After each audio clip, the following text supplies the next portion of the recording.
بسم اللہ الرحمن الرحیم لقد جاءكم رسول من أنفسكم عزيز عليه ما عنتم حريص عليكم بالمؤمنين رؤوف رحيم.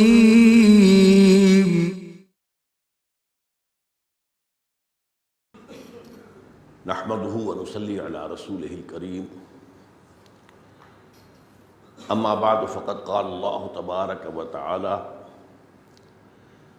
ما آتاكم الرسول فخذوه وما نهاكم عنه فانتهوا. صدق الله العظيم. وعن ابي هريرة عبد الرحمن بن صخر رضي الله تعالى عنه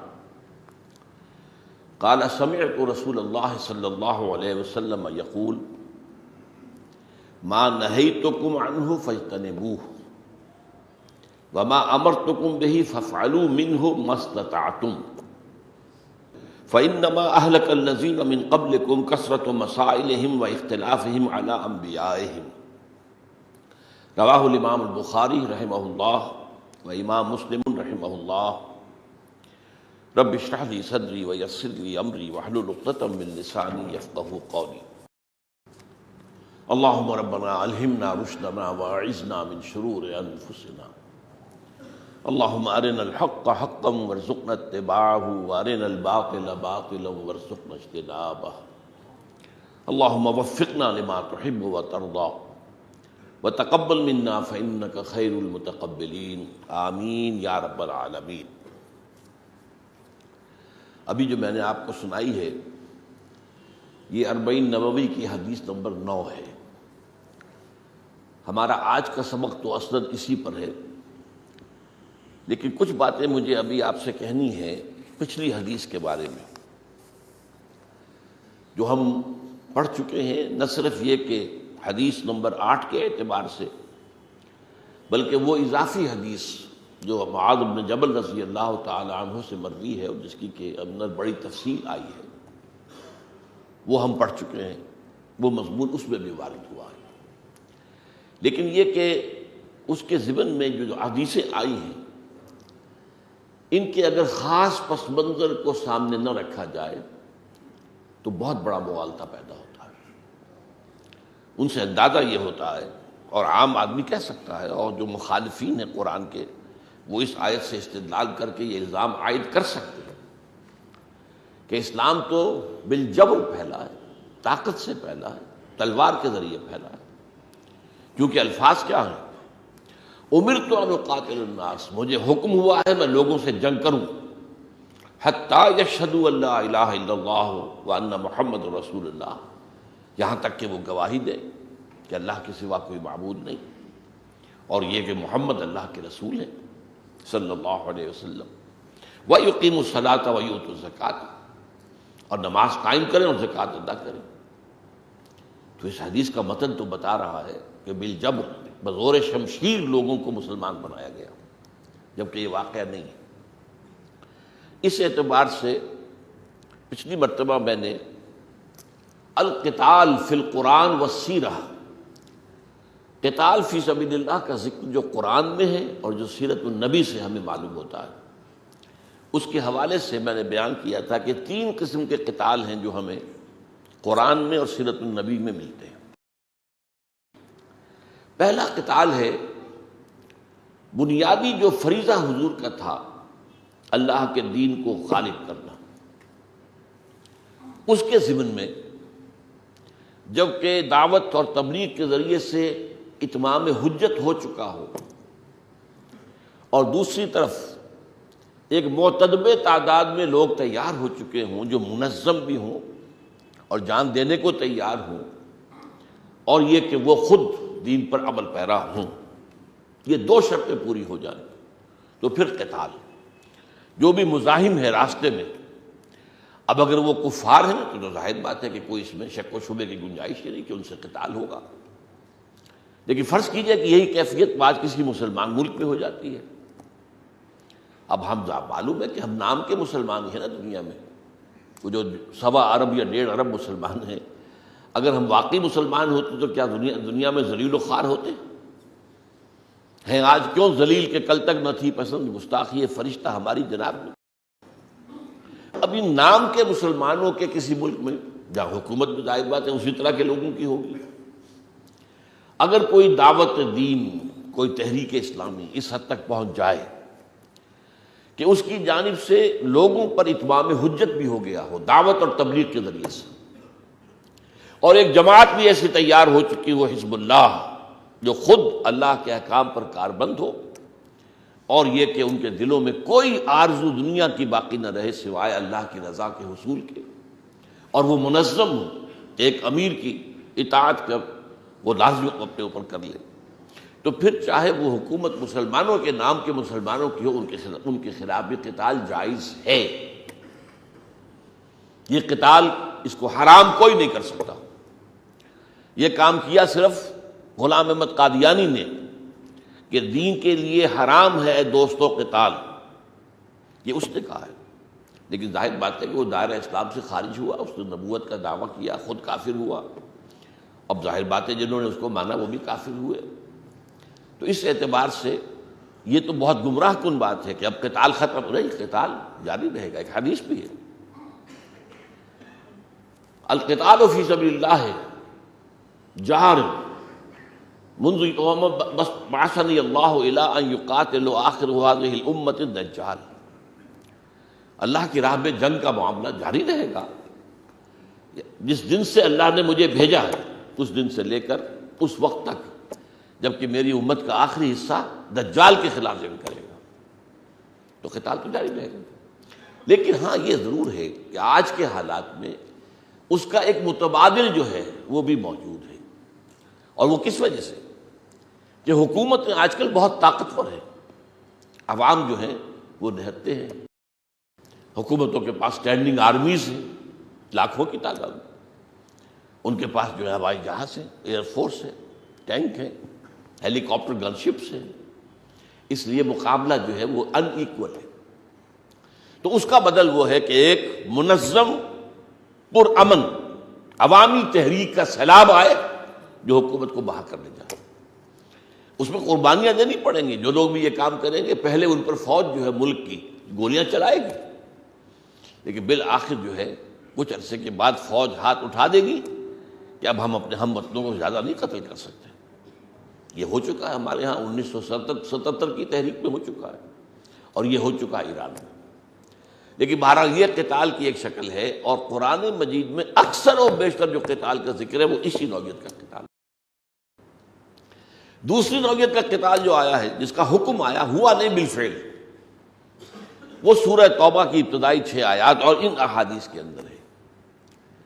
یہ قتال نہیں بلکہ قتل عام کہنا چاہیے، اس لیے کہ یہاں لفظ قتال آیا ہی نہیں، فقاتلوہ نہیں کہا ہے، فاقتلوہم حیث وجدتموہم، قتل کرو انہیں۔ یہ جیسا کہ میں عرض کر چکا ہوں، یہ اس سنت اللہ کے تحت ہے کہ جس قوم کی طرف کسی رسول کو بھیج دیا گیا اور اس نے اپنی دعوت و تبلیغ کے ذریعے سے اتمام حجت کر دیا، پھر بھی وہ قوم کفر پر اڑی رہی، اور ظاہر بات ہے کہ ان میں سے اتنے لوگ اہل ایمان نہیں نکلے کہ وہ اپنی قوم کے خلاف جنگ بھی کر سکتے۔ تو اب اس کے بعد کیا شکل ہوتی تھی کہ اللہ تعالیٰ کی طرف سے عذاب استیصال آتا تھا، اس قوم کو نسیم منسیہ کر دیا جاتا تھا۔ اس نوع کی 6 قوموں کا ذکر قرآن مجید میں بار بار آتا ہے۔ قوم نوح ہلاک کی گئی، قوم ہود، قوم صالح، قوم لوط، قوم شعیب، آل فرعون، اور بار بار آتا ہے، بار بار آتا ہے، بار بار آتا ہے۔ یہ ہے قانون خداوندی، جس میں کہ اللہ تعالیٰ، جس کے بارے میں آج میں آیت نوٹ کر کے لایا ہوں، سورہ عنکبوت کی آیت نمبر 40، فَكُلًّا أَخَذْنَا بِذَنبِهِ، ہر قوم کو ہم نے پکڑا ان کے گناہ کی پاداش میں، فَمِنْهُمْ مَنْ أَرْسَلْنَا عَلَيْهِ حَاصِبًا، ایسی بھی قوم تھی جس پر ہم نے ایک تیز جھکڑ آندھی، ریحًا صرصرًا عاتیہ، وہ جو ہے ایسی مسلط کی کہ وہ سب کے سب جو ہے اس میں ہلاک ہوئے، اودے منہ گرے، جیسے کہ کہا گیا ہے کانہم اعجاز نخل خاویہ، قوم ہود پر یہ عذاب آیا تھا، وہ چونکہ بڑے قداور لوگ تھے تو یہ لاشیں پڑی ہوئی تھی، لگتا تھا کھجور کے تنے پڑے ہوئے. تو یہ ایک حاسبہ ایک شکل ہے عذاب کی. وَمِنْهُمْ مَنْ أَخَذَتْهُ الصَّيْحَةُ، ان میں ایسے بھی تھے جن پر ایک چنگھاڑ آئی، ایسی زور کی آواز کہ جس کے نتیجے میں سب ہلاک ہو گئے. اور یہ سچی طرح سمجھ لیجئے آخری جو ہونے والی ہے قیامت والی ہلاکت وہ بھی آواز سے ہوگی، سور پھونکا جائے گا. یہ سور کی آواز، آپ نے کبھی کبھی دیکھا ہوگا کہ مسجدوں میں نماز کے دوران لاؤڈ سپیکر جو اپسیٹ ہو اور وہ چیخ مارنی شروع کر دے تو واقعہ یہ ہے کہ جان پر بن جاتی ہے لوگوں کی، اس لیے کہ تیز یہ جو آواز ہے اس کے اندر بھی ہلاکت خیزی موجود ہے. اس اعتبار سے کسی پر ہم نے چنگھاڑ بھیج دی. وَمِنْهُمْ مَنْ خَسَفْنَا بِهِ الْأَرْضَ، ایسے بھی ہوئے جن کو ہم نے زمین کے اندر دھسا دیا. وَمِنْهُمْ مَنْ أَغْرَقْنَا، اور ان میں سے وہ بھی تھے جنہیں ہم نے غرق کیا. اول و آخر غرق ہے. قوم نوح غرق کی گئی، آل فرعون غرق کیے گئے. وَمَا كَانَ اللَّهُ لِيَظْلِمَهُمْ وَلَٰكِنْ كَانُوا أَنفُسَهُمْ يَظْلِمُونَ، اور یہ اللہ ان پر ظلم کرنے والا نہیں تھا بلکہ انہوں نے خود اپنے اوپر ظلم کیا تھا. تو یہ دوسری قسم کا یہ ہوا ہے حضور کی قوم پر، بنی اسماعیل پر. حضور کی دو بعثتیں ہیں، بعثت خصوصی الی امیین، هو الذی بعث فی الامیین رسولا منہم، انہی میں سے آپ تھے. تو امیین پر آخری درجے میں اتمام حجت ہو گیا حضور کی طرف سے، اس لیے کہ امیین ہی کی زبان میں قرآن بھی نازل ہوا ہے، لہذا وہ اب کسی رعایت کے مستحق نہیں تھے. تو ان پر ایک عذاب تو آیا ہے غزوہ بدر میں، 70 ان کے جو ہے بڑے بڑے سردار مار گئے. یہ پہلی قسط تھی. آخری عذاب پھر آیا ہے اس آیت کے ذریعے سے جو سورہ توبہ کے شروع میں ہے کہ اب ان میں سے کسی کے ساتھ کوئی معاہدہ نہیں، 4 مہینے کی مہلت ہے، یا ایمان لے آئیں یا قتل عام کر دیا جائے. اگرچہ اس کی نوبت نہیں آئی، تقریباً پورا عرب ایمان لے آیا. ہاں کچھ لوگ جو ہیں وہ پھر ملک چھوڑ کر چلے گئے، ملک میں باقی نہیں رہے. تو یہ عذاب کی صورت ہے، خاص وہ عذاب کہ جو ان پر آتا ہے کہ جن کی طرف خاص طور پر کسی رسول کو بھیجا گیا ہو اور وہ اس رسول کی بات کو ماننے سے انکار کر دیں. اب اس میں تیسرا جو ہے قتال جو قرآن میں آتا ہے، میں نے پچھلی مرتبہ جو آیت آپ کو سنائی تھی، یہ سورہ توبہ کی آیت نمبر 123 ہے. یا ایھا الذین آمنوا قاتلوا الذین یلونکم من الکفار ولیجدوا فیکم غلظہ واعلموا ان اللہ مع المتقین. اہل ایمان قتال کرو اب ان سے جو تم سے متصل ہے کفار میں سے. یہ تیسرا قتال کیا ہے؟ یہ انقلاب نبوی، انقلاب محمدی کو کی ایکسٹینشن، توسیع. جزیرہ نماء عرب میں تو مکمل ہو گیا انقلاب، لیکن حضور صرف عرب کے لیے تو نہیں بھیجے گئے تھے، پوری دنیا کے لیے بھیجے گئے تھے. اللہ کا دین جو ہے اس کا غلبہ صرف عرب میں مطلوب نہیں، پوری دنیا میں مطلوب ہے. اب اس پروسیس کو شروع کرنے کے لیے جنگ کا حکم دیا گیا کہ اب یہ نہ سمجھنا کہ عرب میں یہاں پہ دین غالب ہو گیا تو کام پورا ہو گیا، نہیں. اب یہاں پر مستحکم کرو اپنی پوزیشن کو اور آگے بڑھو. سلطنت روما کے خلاف جنگ، سلطنت ایران کے خلاف جنگ، یہ اس تیسری کیٹیگری میں ہے. تو یہ 3 کیٹیگریز جو ہیں ڈسٹنکٹلی سامنے رہنی چاہیے. اب نوٹ کیجئے، ان میں سے جہاں تک نمبر 2 کا تعلق ہے، عذاب استیصال، وہ اب کسی قوم پر نہیں آئے گا، اس لیے کہ کوئی رسول اب آنا نہیں. اس میں البتہ ایک استثناء ہے، لیکن پہلے بات یہ سمجھ لے، نمبر 1 قتال بھی ہو سکتا ہے، اگرچہ اس کا ایک بدل کیا ہے، ایک پرامن احتجاجی اور مطالباتی عوامی تحریک، یہ اس کا بدل ہے. 1 وے قتال، 2 وے نہیں، یک طرفہ جنگ، غیر مسلح بغاوت. اور نمبر 3 جو ہے وہ ہے اس انقلاب کو پھر آگے ملکوں میں پھیلانے کے لیے. نمبر 2 ہے بیچ کا اس کا اب کوئی نیا امکان نہیں ہے، لیکن تاریخ کا ایک قرض جو ہے موجود ہے اور اس شکل میں ہوگا، وہ استثناء۔ وہ کیا ہے؟ وہ ہے یہود۔ یہود کی طرف اللہ نے حضرت عیسیٰ علیہ السلام کو بھیجا، رسولاً الی بنی اسرائیل، سورہ آل عمران میں کھلم کھلا موجود۔ وَإِذْ قَالَ عِيسَى ابْنُ مَرْيَمَ يَا بَنِي إِسْرَائِيلَ إِنِّي رَسُولُ اللَّهِ إِلَيْكُمْ، میں تمہاری طرف اللہ کا رسول بنا کر بھیجا گیا ہوں۔ پوری دنیا کے لیے نہیں تھے، پوری دنیا کے لیے تو صرف ایک ہی رسول بھیجے گئے اور وہ محمد ہے صلی اللہ علیہ وسلم۔ آپ سے پہلے کوئی اپنی اپنی قوم، تو قوم بنی اسرائیل کی طرف بھیجے گئے حضرت عیسیٰ۔ اب وہاں کیا ہوا؟ انہوں نے صاف انکار کیا، صرف انکار نہیں کیا، ان پر بیہودہ الزام لگائے، انہیں جادوگر قرار دیا، انہیں کافر قرار دیا، انہیں مرتد قرار دیا، انہیں جو ہے ولد الزنا قرار دیا، باسٹرڈ، اس لیے کہ وہ ان کے خیال میں تو وہ تو یوسف نجار کا بیٹا تھا، یوسف نجار سے حضرت مریم کی نسبت طے ہو گئی تھی، یہ ان کی تاریخ ہے۔ ابھی وداعی نہیں ہوئی تھی، لیکن اس سے پہلے ہی ان کے خیال میں ان کے درمیان معاملہ ہوا، تعلق جو ہے جنسی، اور حضرت عیسیٰ علیہ السلام اس کا نتیجہ ہے تو باسٹرڈ ہوئے، معاذ اللہ ثم معاذ اللہ۔ لیکن یہ کہ اس قوم نے حضرت مسیح کو اپنے بس پڑتے سولی پر چڑھوا کے دم لیا۔ اب وہ مستحق ہو چکے تھے عذاب استیصال کے، آیا نہیں۔ کیوں نہیں آیا؟ اس کا جواب بہت مشکل ہے، یہ تو اللہ تعالیٰ کی حکمت ہے، اس کی مشیت ہے۔ ایک توجیہ میرے سامنے ہے، وہ میں عرض کروں گا ابھی، لیکن ظاہر بات ہے کہ اس پر مجھے کوئی یقین والی بات نہیں۔ ایک توجیہ ہے، اللہ تعالیٰ نے اس معاملے کو سسپینشن میں ڈال دیا ہے، ان کے رسول کو اٹھا لیا۔ یہ بھی تو کسی اور رسول کے ساتھ نہیں ہوا، سولی پر نہیں چڑھنے دیا۔ سولی پر کون چڑھا؟ یہ خود ان کی ایک انجیل بتاتی ہے کہ جیوڈاس اسکیریوٹ، جو 12 حواریوں میں سے ایک تھا، جس نے غداری کر کے حضرت مسیح کو گرفتار کروایا تھا، اس کی شکل بدل دی گئی حضرت مسیح کی سی، اور اسے پکڑا گیا اور وہ سولی چڑھا، اور وہ اس کا مستحق تھا، غداری کی سزا اسے ملنی چاہیے تھی۔ یہ نہیں کہ کسی اور انسان کو پکڑ کر حضرت عیسیٰ کی شکل بنا دی جاتی، تو ظاہر بات ہے اس انسان کا کیا قصور تھا، یہ تو غدار تھا، یہ مستحق تھا۔ بہرحال اللہ نے حضرت عیسیٰ کو اٹھا لیا اور قوم کو مہلت دے دی۔ وہ مہلت ابھی تک جاری ہے، چل رہی ہے، لیکن قانون خدابندی نافذ ہو کر رہے گا۔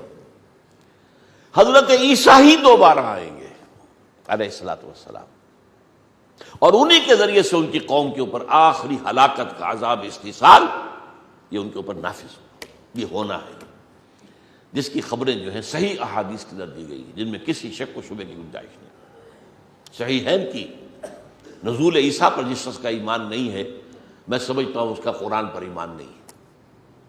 رفع مسیح اور نزول مسیح، یہ دونوں چیزیں جو ہے ہمارے یقین اور ایمان میں شامل ہیں، اس لیے کہ اتنی واضح متواتر احادیث سے ثابت ہے کہ ان کا انکار گویا کہ حدیث کا انکار ہو جائے گا۔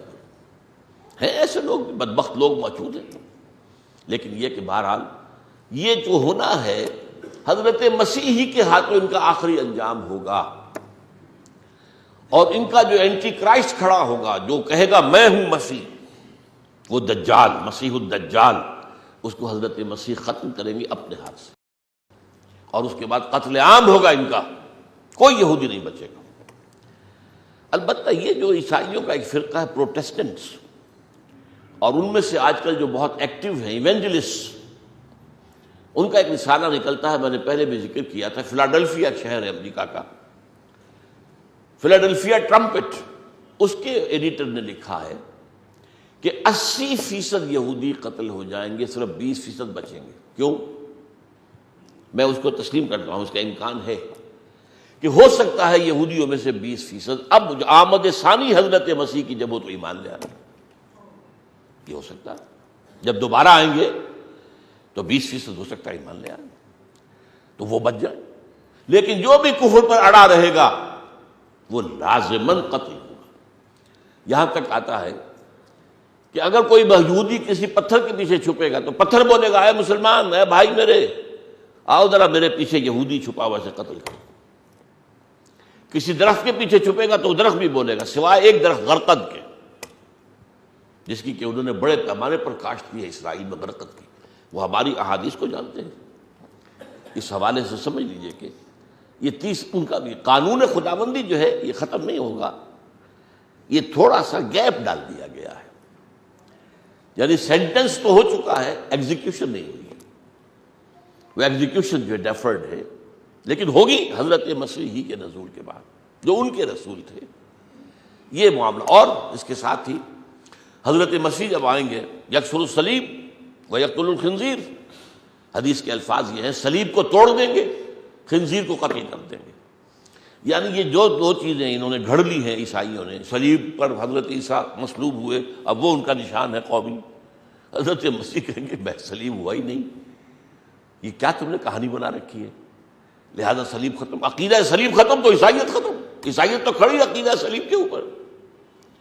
اور ایک یہ کہ پہلے سے جو ایک شریعت چلی آ رہی تھی حضرت موسیٰ کی شریعت، اس میں بھی خنزیر کا گوشت حرام تھا، انہوں نے حلال کیا۔ حضرت مسیح کہیں گے تم نے غلط کام کیا، یقتل الخنزیر، خنزیر کو قتل کر دیں گے۔ عیسائیت بحیثیت مذہب ختم ہو جائے گی، عیسائی مسلمان ہو جائیں گے، سب مسلمان، اور پھر جو اس وقت کے عیسائی ہوں گے وہ مل کر ایک امت واحدہ بن جائیں گے۔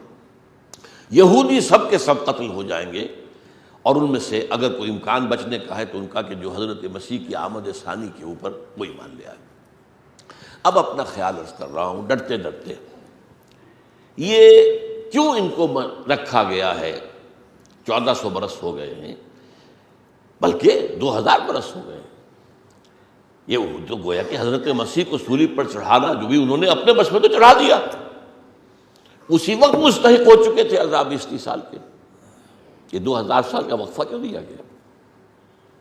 میری ایک رائے ہے، یہ جو عذاب بنی اسرائیل پر آئے ہیں، ایک حدیث میں معلوم ہوتا ہے وہ سب کے سب عذاب میری امت پر بھی آئیں گے۔ حضور نے فرمایا لَيَأْتِيَنَّ عَلَىٰ أُمَّتِي مَا أَتَىٰ عَلَىٰ بَنِي إِسْرَائِيلَ حَذْوَ النَّعْلِ بِالنَّعْلِ، میری امت پر بھی وہ سب کچھ آ کر رہے گا جو بنی اسرائیل پر آیا تھا، بالکل ایسے جیسے ایک جوتی دوسری جوتی سے مشابہ ہوتی ہے۔ یہ حضرت عبداللہ ابن عمرو بن العاص رضی اللہ تعالی عنہ، عبداللہ ابن عمرو بن العاص رضی اللہ تعالی عنہما، ان کی حدیث ہے، ترمذی شریف کی روایت ہے۔ جو بھی عذاب آئے ان پر، وہ میں تفصیل سے، میری کتاب بھی ہے سابقہ اور موجودہ مسلمانوں کا ماضی حال اور مستقبل، میں نے تو کمپیئر کر کے دکھا دیا۔ یہودیوں پر پہلا عذاب آیا تھا شمال سے، ایسیرینز کے ہاتھوں، آشوری۔ ہم پر آیا عیسائیوں کے ہاتھوں شمال سے، کروسیڈرز کے ہاتھوں۔ یہودیوں پر دوسرا عذاب آیا مشرق سے، نبوکدنضر عراق کا بادشاہ نمرود۔ ہم پر آیا تاتاریوں کے ذریعے سے، وہ بھی مشرق سے آئے۔ یہود پر پھر عذاب آیا پہلے گریکس کے ہاتھوں، الیگزینڈر اسکندر اعظم، اور سیلوکس جو اس کا بعد میں سپہ سالار بنا، اور اس کے بعد رومیوں کے ہاتھوں ہم پر بھی آیا۔ لیکن ہم پر آیا ہے ویسٹرن یورپ کے ممالک کے ذریعے سے، انگریزوں کے ذریعے سے، فرانس کے ذریعے سے، اٹلی کے ذریعے سے، اسپین کے ذریعے سے، وہاں سے آیا۔ اب آخری عذاب ان پر آیا ہے پچھلی صدی میں، ہولوکاسٹ۔ کہا یہ جاتا ہے 60 لاکھ یہودیوں کو قتل کیا ہے جرمنوں نے۔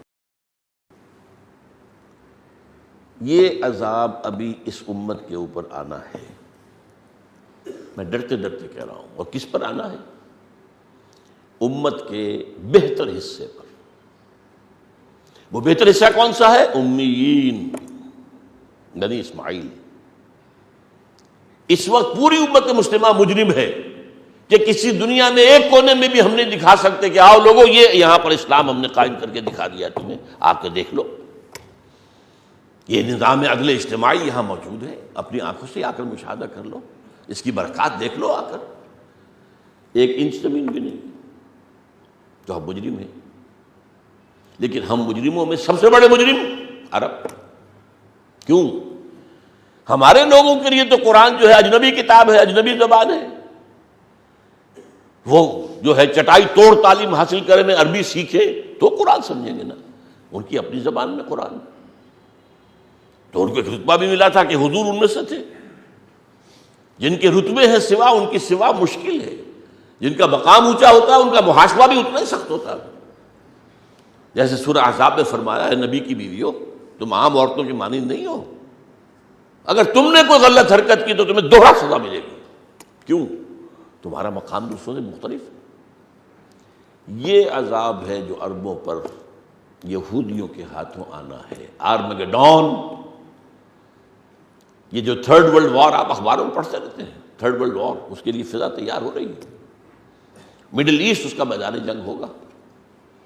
یورپ جو ہے ورلڈ وارز کا اپنا حصہ ادا کر چکا، کروڑوں یورپین قتل ہوئے ہیں فرسٹ ورلڈ وار اور سیکنڈ ورلڈ وار میں۔ اب وہ کہتے ہیں اب جو جنگ ہوگی وہ ایشیا میں ہوگی اور وہ مڈل ایسٹ میں ہوگی، اور ظاہر بات ہے وہاں عرب آباد ہے، وہاں کیا ہوگا؟ احادیث میں یہاں تک الفاظ ہیں کہ اگر ایک شخص کے 100 بیٹے ہوں گے تو 99 ختم ہو جائیں گے، ایک بچے گا، یہ حدیث ہے۔ اور اتنی لاشیں پڑی ہوں گی زمین پر کہ ایک پرندہ جو ہے اڑتا چلا جائے گا، نفاست پسند پرندہ، ایک تو ہوتے ہیں مردار خور، وہ تو جو ہے لاشوں پر جھپٹتے ہیں، جا کر کھاتے ہیں، وہ چاہے کوے ہوں چاہے گدھ ہوں، لیکن جو نفاست پسند پرندہ ہے وہ کبھی بھی گندگی پر نہیں اترتا۔ تو پرندہ اڑتا جائے گا، اڑتا جائے گا، اڑتا جائے گا، اسے جگہ نہیں ملے گی کہیں کہ زمین پر اتر سکے، لاشیں لاشیں لاشیں لاشیں لاشیں لاشیں، یہاں تک کہ تھک ہار کر اس کے بازو شل ہو جائیں گے تو لاش پر ہی گرے گا۔ اس کے لیے میری توجہ کیا ہے؟ چونکہ اس امت کو تمام امتوں پر فضیلت دی گئی ہے، اس امت کا جو افضل حصہ ہے اس پر جو عذاب اللہ کا آنا ہے۔ آج کیا ہو رہا ہے؟ ارب ارب ڈالر کے محل بنائے جا رہے ہیں، 6 سٹار 7 سٹار ہوٹل تو اب عرب ممالک میں بن رہے ہیں،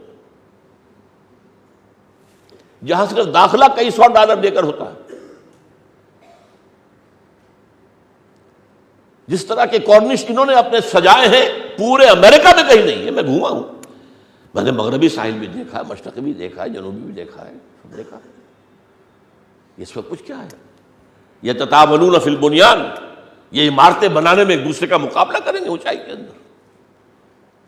تو یہ ہے اصل میں میرے نزدیک ایک کہاوت ہے، وہ مولانا اصلاحی صاحب سنایا کرتے تھے کہ ان کے علاقے میں ایک رواج تھا، وہ چونکہ خود بھی راجپوت تھے، کہ اگر کوئی نوجوان راجپوت کوئی بڑی گری ہوئی حرکت کرتا تھا، فرض کیجئے، تو اس کے سر پر جوتے لگواتے تھے چمار کے ہاتھوں، یعنی راجپوت کے سر پر راجپوت کا جوتا پڑ گیا تو جوتا تو ہے چلو، لیکن جب چمار کا جوتا پڑے گا تو اس کو انگریزی میں کہتے ہیں to add insult to injury, جو تکلیف ہونی ہے وہ تو ہونی ہے جوتے کی، لیکن انجری اس کے اندر کیا ہوگی، انسلٹ کیا ہوگی کہ چمار جو ہے وہ جوتا پڑے گا۔ تو یہ دین الہی کے اعتبار سے یہودی چمار ہیں، مغضوب علیہم قوم، یہ جو تھوڑا سا سہارا دیا گیا ہے یہ مسلمانوں کی آزمائش کے لیے، انہیں جو اللہ نے کچھ سہارا دے دیا ہے، اور دنیا کے اندر وہ اس وقت جو ہے ناچ کود رہے ہیں، اچھل کود رہے ہیں، ان کے پاس ہتھیار ہیں، 100 سے زیادہ تو ایٹم بم ان کے پاس ہے، غالباً 120 کی عدد آتا ہے، یہ سب کچھ ہے۔ تو عربوں پر جو افضل ترین ہوئے انسانوں میں سے، اس لیے کہ ان میں سے تھے محمد رسول اللہ صلی اللہ علیہ وسلم جو افضل ترین ہے تمام انبیاء اور رسول میں، ان کو ان چماروں کے ہاتھوں سزا دی جائے گی۔ لیکن اس کے بعد پھر حضرت مسیح کا نزول ہو کر ٹیبل ول بی ٹرنڈ، اور پھر یہ چمار ہلاک کیے جائیں۔ لیکن اس سے پہلے ایک گریٹر اسرائیل وجود میں آ جائے گا۔ کیوں؟ ابھی یہ چھوٹا سا ملک ہے، بہت 30-35 لاکھ بھی یہودی وہاں ہیں، صرف ٹوٹل یہ ہیں 1.25 کروڑ ہے پوری دنیا میں، لیکن ظاہر بات ہے وہ 1.25 کروڑ اس چھوٹے سے ملک میں تو نہیں سما سکتے۔ اب ان کو ایک چاہیے greater Israel, from Nile to Euphrates کہتے تھے پہلے، کہ دریائے نیل سے دریائے فرات تک اب شیرون نے کہا ہے، یہ جو عراق کی جنگ ہوئی ہے اور جس میں کہ ختم ہوا صدام، کہ اب ہمارا مطالبہ جو ہے فرام نائل ٹو دجلہ، دجلہ تک، اور اس میں اور اوپر جو ہے ترکی تک جائے گا، ترکی کا ایک حصہ بھی اس میں آئے گا، اور نیچے سعودی عرب تک بھی جائے گا۔ مدینہ نہیں پہنچیں گے لیکن اس تک پہنچ جائیں گے، یہ حدیث میں ہے۔ مدینے میں دجال داخل نہیں ہو سکے گا لیکن اس تک پہنچ جائے گا، اس کے قریب تر پہنچ جائے گا۔ اتنی بڑی ریاست ہوگی، پورا شام، پورا فلسطین، پورا لبنان، پورا شرق اردن، پورا عراق تقریباً، اور جو سینائی پیننسلا، اور ادھر مصر کا جو زرخیز ترین حصہ ہے وہ تو وہی جو نیل کا ڈیلٹا ہے، باقی جو سارا مصر جو ہے صحرا ہے۔ وہ تو دریائے نیل کے 10 میل ادھر 10 میل ادھر آپ کو جو ہے وہ ہریاول نظر آئے گی۔ اگر ہوائی جہاز سے آپ سفر کر رہے ہو تو معلوم ہوتا ہے ایک لکیر ہے، اور آپ کو یہی نظر آتا ہے پاکستان میں ایک لکیر ہے دریا کی، دریائے سندھ، اس کے کچھ ادھر جو ہے سرخیزی ہے، کچھ ادھر درخیزی ہے، باقی تو سارا کا سارا ادھر ڈیزرٹ، تھر کا ڈیزرٹ، اور ادھر جو ہے وہ بلوچستان کا ڈیزرٹ اور سطح مرتفع، بیچ میں بس یہ ایک لکیر چلتی ہے، جہاں پانی ہوتا ہے وہیں آبادی ہوتی ہے۔ تو یہ سارا ایک گریٹر اسرائیل وجود میں آئے گا، اور پھر ساری دنیا سے تمام یہودیوں کو جھاڑو پھیر کر وہاں جمع کر لیا جائے گا۔ اس کا ذکر بھی سورہ بنی اسرائیل میں موجود ہے۔ فَإِذَا جَاءَ وَعْدُ الْآخِرَةِ جِئْنَا بِكُمْ لَفِيفًا، لفافہ آپ کہتے ہیں نا لپیٹنے والی شے، لفیفہ، لپیٹ کر تمہیں لے آئیں گے، تاکہ ایک ہی ملک میں جو ان کا گریٹر اسرائیل ہوگا، greater graveyard of the Jews وجود میں آ جائے۔ تو یہ سمجھ لیجئے کہ استثناء جو ہے صرف ایک عرصہ بیچ میں دے دیا گیا ہے، اور اس کی جو حکمت میرے سامنے ہے واللہ عالم، کیونکہ احادیث صحیحہ میرے سامنے ہے، جو حضور نے ہلاکت خیز جنگوں کی خبر دی ہے۔ کتاب الملاحم جو ہے حدیث کی کتاب میں باقاعدہ ابواب ہے، کیسی کیسی جنگیں ہوئی، جن میں الملحمۃ العظمیٰ، عظیم ترین جنگ، اس کا بھی ذکر ہے۔ اسی کو عیسائی آرمگیڈون کہتے ہیں۔ بہرحال یہ تو میں نے حدیث نمبر 8 کے ضمن میں مزید عرض کیا۔ آج ہم چلتے ہیں آگے، حدیث نمبر 9 میں پڑھ چکا ہوں، یہ بہت سادہ سی حدیث ہے، اور اس پر ہمارے پہلے ایک درس میں گفتگو ہو بھی چکی ہے۔ حضرت ابو ہریرہ فرماتے ہیں رضی اللہ تعالی عنہ کہ حضور کو میں نے یہ فرماتے ہوئے سنا کہ اے مسلمانوں، ما نہیتکم عنہ فاجتنبوہ وما امرتکم فافعلوا منہ ما استطعتم فانما اہلک الذین من قبلکم کثرۃ مسائلہم واختلافہم علی انبیائہم۔ یہ مضمون جیسا کہ میں نے آپ کو بتایا، اس سے پہلے ہم حدیث پڑھ چکے ہیں، الحلال بین والحرام بین وبینہما امور مشتبہات لا یعلمہن کثیر من الناس۔ حلال بالکل واضح ہے، حرام بالکل واضح ہے، بیچ میں مشتبہات ہیں، شک سا پڑ جاتا ہے، پتہ نہیں یہ شے حلال ہے کہ نہیں ہے، ہو سکتا ہے حلال ہے، ہو سکتا ہے حرام۔ تو جس شخص نے ان مشکوک چیزوں سے اپنے آپ کو بچا لیا، اس نے اپنے دین کی حفاظت کر لی۔ مشتبہ چیزوں سے بچو۔ اگرچہ میں عرض کر چکا ہوں اس حدیث کے ضمن میں کہ لیگل لیول پر، قانونی سطح پر جس شے کو حرام ثابت نہ کیا جا سکے وہ حلال ہے۔ یعنی اصول یہ نہیں ہے کہ جس شے کو حلال ثابت نہ کیا جا سکے وہ حرام ہے، نہیں۔ اگر ایسا ہوتا تو حلال کا دائرہ بہت محدود ہو جاتا۔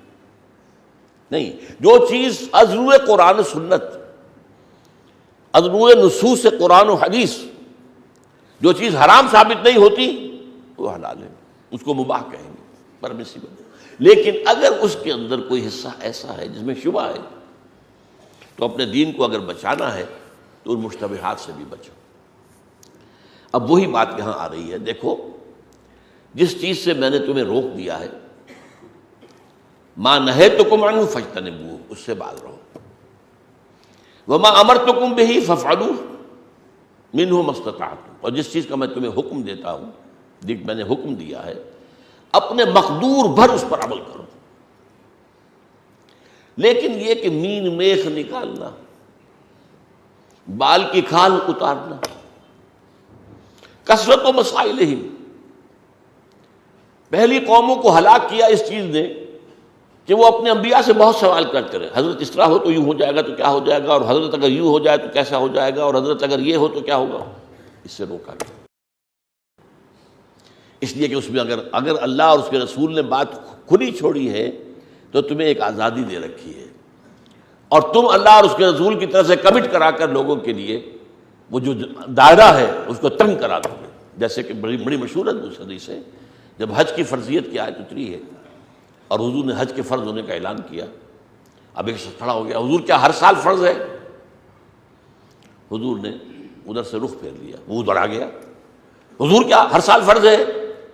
حضور نے پھر اس کا جواب نہیں دیا، تیسری مرتبہ کہا تو آپ نے ڈانٹ دیا، اگر میں کہہ دوں کہ ہاں تو یہ فرض ہو جائے گی تم پر ہر سال، کیوں سوال کرتے ہو؟ کسی کے لیے ہر سال کرنا ممکن ہو کرے، لیکن یہ کہ حج فرض ہے ایک ہی مرتبہ پوری زندگی۔ اب اس کو اوپر جو ہے اس طرح کے سوالات کر کے وہ دائرہ جو ہے شریعت کا وہ تنگ سے تنگ تر کرا دینا، یہ کچھ لوگوں کا ایک ذوق ہوتا ہے، ایک ان کا مزاج ہوتا ہے، جس کے لیے وہ تکلف کرتے ہیں اور تقشف۔ تقویٰ کا ایک صاحب نے اس کے لیے اصطلاح استعمال کی ہے، تقویٰ کا ہیضہ۔ بھائی جو شے کھلی حرام ہے اس سے بچو، ہاں اپنے دل سے پوچھ لیا کرو۔ ایک حدیث میں آتا ہے استفت قلبک، یہ جو مشتبہ چیزیں ہیں ان کے ضمن میں تمہارا مفتی تمہارے دل کے اندر موجود ہے۔ استفت قلبک ولو افتاک المفتی، چاہے مفتی نے فتویٰ دے دیا ہو کہ یہ چیز جائز ہے، صحیح ہے، اور میں واقعہ آپ کو سنا چکا، نور الدین زنگی کے بیٹے کا، حنفی مالکی شافعی حنبلی چاروں مفتیوں کے فتوے آ گئے کہ شراب پی جا سکتی ہے جان بچانے کے لیے۔ اب اس نوجوان نے کیا اس کا عالم ہوگا، اس نے بلایا چاروں کو، مجھے بتاؤ اگر اللہ مجھے شفا دینا چاہے تو وہ اس کا محتاج ہے کہ میں شراب پیوں تو شفا دے؟ نہیں۔ اور اگر اللہ کی مشیت میں میری موت کا وقت آ گیا تو کیا شراب مجھے بچا لے گی؟ نہیں۔ میں نے کہا اٹھاؤ اپنے فتوے اور دفع ہو جاؤ یہاں سے۔ تو یہ اصل میں اس طریقے سے تقشف جو ہے اور بہت، اور اس کے اندر جو ہے تقویٰ ہے، بچو دل سے پوچھو، استفتِ قلبک، ٹھیک ہے تمہارے دل نے فتویٰ دیا ہے۔ تو اسی طریقے سے جن لوگوں کے اندر یہ کیفیت ہوتی ہے پھر بدقسمتی سے کیا شکل بنتی ہے وہ بھی سن لیجیے۔ چھوٹی چھوٹی چیزوں پر تو ان کے ہاں فتوے ہوتے ہیں، اور بڑی بڑی چیزیں، بڑے بڑے حرام وہ ہنین مریا کھائے جا رہے ہیں۔ رفع یدین نہیں کیا، جماعت نماز نہیں ہوئی تمہاری، اور سود تم بھی کھاؤ میں بھی کھاؤں گا، نہ میں تمہیں ٹوکوں گا نہ تم مجھے ٹوکو۔ یہ ہے کہ نہیں اس وقت؟ ذرا سا اختلاف، ذرا سی کوئی فرق کی بات آ گئی تو وہ جو خاص مذہبی ذہنیت ہے وہ ایک دم جو ہے بغاوت کرتی ہے۔ وہ صرف ظاہری باتوں پر، جس پر کہ حضرت مسیح علیہ السلام کا بہت ہی خوبصورت تبصرہ ہے۔ انہوں نے یہ کہا تھا یہودیوں کے علماء، فریسیوں،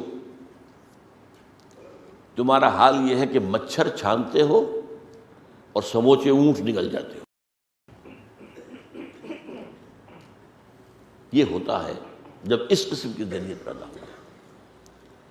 فإنما أهلك الذين من قبلكم كثرة مسائلهم واختلافهم على الانبیاء۔ یہاں ترجمہ ذرا میرے نزدیک مناسب نہیں کیا گیا ہے۔ انبیاء سے اختلاف والی بات نہیں، انبیاء سے حجت بازی۔ یہ جو اس طریقے سے سوال پر سوال کر کے اور حجت بازی کر کے اور وہ جو ہے شریعت کے دائرے کو محدود کراتے چلے جانا، اس سے روکا گیا۔ یوں سمجھیے کہ جیسا کہ ایک مسلمان حضور کے زمانے میں تھا، آپ مجھے بتائیے اس کی فقہی معلومات کتنی ہوں گی؟ کیا ہمارے مفتیوں کے برابر ہو سکتی ہیں؟ امام ابو حنیفہ نے یہ کہا، امام شافعی تو 200 سال بعد آئیں گے ابھی۔ یہ باریکیاں تھیں وہاں کیا بات تھی؟ اصل دین کیا ہے؟ اللہ کے دین کو غالب کرنے کے لیے تن من دھن لگا دو، بس۔ نماز پڑھ لو، سادہ نماز، کبھی حضور کو دیکھا ہے رفع یدین کرتے ہوئے تو رفع یدین کر لو، کبھی دیکھا ہے نہیں کیا آپ نے مت کرو، کوئی فرق واقع نہیں ہوتا۔ ایک صحابی آئے دور سے بدو، حضور کو دیکھا کہ آپ نے گریبان کے اپنے بٹن بند نہیں کیے تھے، اس نے ساری عمر بند نہیں کیے، ٹھیک ہے، یہ اس کا ذوق ہے، اس نے دیکھا حضور کو اسی حال میں۔ لیکن اس کے علاوہ ان کے اوپر بحث اور تمہیس، اور اس میں پھر ایک دوسرے سے اختلاف، اور ایک دوسرے سے، اور یہ اختلاف آج ہی نہیں ہے شدید، آج ہی نہیں ہے، یہ ابتدا سے ہو گیا تھا۔ بہت سے اس وقت کے فقہا، غیر حنفی فقہا، اس درجے نفرت کرتے تھے امام ابو حنیفہ سے کہ نام لینا پسند نہیں کرتے تھے۔ قال رجل کوفی، ایک کوفی شخص نے یہ کہا، یہ حال ہو گیا تھا۔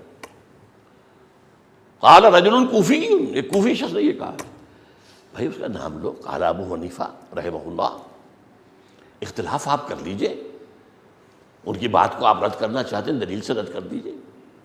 یہ صورتحال ہمارے ہاں بہت جلدی پیدا ہو گئی تھی، اور اب تو ظاہر بات ہے فرقہ پرستی اور فرقوں میں بٹے ہوئے، اور ایک دوسرے کے لیے کفر کے فتوے ہیں، ایک دوسرے کے لیے ضال اور مضل ہونے کے فتوے ہیں۔ یہ صورتحال جو ہے یہ اسی کا نتیجہ ہے۔ موٹی موٹی باتیں جو اللہ نے حکم دیے ہیں، حضور نے حکم دیے، عمل کرو بھائی، جن چیزوں سے روک دیا ہے رک جاؤ بھائی۔ باقی یہ کہ اس کے اندر بہت زیادہ مین میخ نکالنا، بہت زیادہ اس کے بال کی کھال اتارنا، بہت تفصیلات کے اندر جانا، در حقیقت یہ وہ چیز ہے کہ جس سے دین کے اندر تنگی پیدا ہوتی ہے۔ اور اس کو قرآن مجید میں سورہ اعراف میں کہا گیا اسرہم واغلال التی کانت علیہم، کہ جب ہمارے نبی امی آئیں گے تو وہ لوگوں کو ان بوجھوں سے نجات دلائیں گے جو ان کے کندھوں پر ہوں گے، اور جو وہ گردنوں میں طوق پڑے ہوں گے ان سے نجات دلائیں گے۔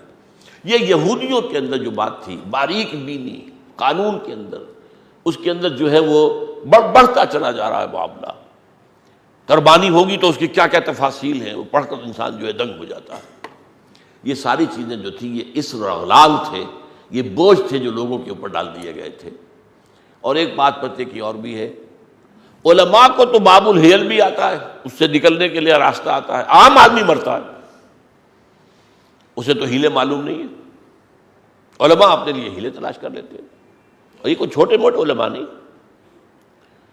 دربار اکبری کے نورتن ابو الفضل فیضی، ان کے بارے میں آتا ہے کہ اپنا پورا مال جب 11 مہینے گزر گئے اپنی بیوی کے نام کر دیا، تاکہ ہولان ہول نہ ہو اور زکوٰۃ نہ دینی پڑے۔ جب بیوی کے پاس قبضے میں 11 مہینے ہو گئے، وہ اپنے واپس اس نے شوہر کے نام کر دیا۔ اور یہ کون ہے؟ ان میں سے ایک وہ ہے جس نے بے نقط تفسیر لکھی ہے قرآن کی، اتنا بڑا عالم تھا۔ یعنی کوئی نقطے والا حرف جو ہے، یہ جو ہے الف با تا سا، ان میں نقطے والے بھی ہیں، بغیر نقطے کے بھی ہیں۔ الف میں کوئی نقطہ نہیں ہے، ہا پر کوئی نقطہ نہیں ہے، را پر کوئی نقطہ نہیں، تو کوئی نقطے والا حرف نہ آئے۔ یہ انسان کی ایک تو یہ کہ قرآن مجید کے علم، اور دوسری طرف یہ کہ لغت کا علم جب تک اس کی معراج پر نہ ہو یہ کام کیسے کر دے گا۔ اور یہی تھے دونوں بھائی جنہوں نے، وہ جو چٹا ان پڑھ تھا اکبر، اسے جو دین الہی کا سبق پڑھایا انہوں نے پڑھایا۔ جیسے غلام احمد قادیانی کو جو کچھ پڑھایا حکیم نور الدین نے پڑھایا۔ وہ عالم تھا، بہت بڑا عالم تھا، اہل حدیث عالم تھا، ورنہ یہ جو ہے خود غلام احمد قادیانی جو ہے اس کی کوئی علمی حیثیت نہیں تھی۔ تو ایسا ہوتا ہے۔ بہرحال اس حدیث کو بھی آج ہم نے پڑھ لیا ہے۔ ویسے میرا خیال یہ تھا کہ میری پہلی بحث جو ہے وہ زیادہ وقت نہیں لے گی، تو میں 1-2 حدیثیں اور بھی آج پڑھ لوں گا، اس لیے کہ اب چھوٹی چھوٹی حدیثیں کئی آ رہی ہیں، لیکن آج اسی پر اکتفا کریں کہ حضور نے فرمایا ما نہیتکم عنہ فاجتنبوہ وما امرتکم بہ فافعلوا منہ ما استطعتم، اپنی استطاعت بھر اس کے لیے کوشش کرو۔ فانما اہلک الذین من قبلکم، اس لیے کہ ہلاک کیا ہے ان لوگوں کو جو تم سے پہلے تھے، کثرت مسائلہم و اختلافہم علی الانبیاء، اپنے اپنے نبیوں سے بہت زیادہ سوال کرنے اور حجت بازی کرنے نے انہیں ہلاک کیا ہے۔ اللہ تعالی ہمیں اسے محفوظ رکھے۔